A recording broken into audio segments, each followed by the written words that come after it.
I am the Tofu Golem. Please enjoy the video. You start by powering the HP Laser MFP 135W and confirming the control panel shows the home screen.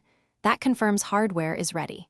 Next, make sure you know the exact Wi-Fi SSID and password, and which band your network uses because the printer connects best to 4 GHz networks. Once done, place the printer within close range of the router to avoid drops while it obtains an IP address, and keep your phone or laptop nearby to enter credentials when prompted.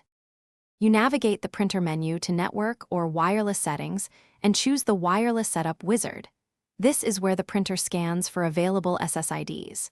Select your network and enter the password exactly, capitalization and symbols matter, or use the router's WPS push button for a one-touch pairing if your router supports it. After submission, the printer negotiates DHCP with the router. Make sure the display reports connected and write down the IP address shown so you can reach the printer from your computer later. You now install HP drivers or add the printer by IP address in your computer's print settings so apps can send jobs reliably. Using the IP ensures direct communication when discovery fails.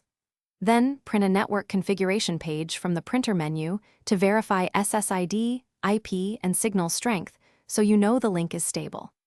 If printing still fails, power cycle the printer and router, double-check the password, move the printer closer to the router, or reset the printer's network settings as a final troubleshooting step. Thanks for watching. Consider subscribing if we helped you today.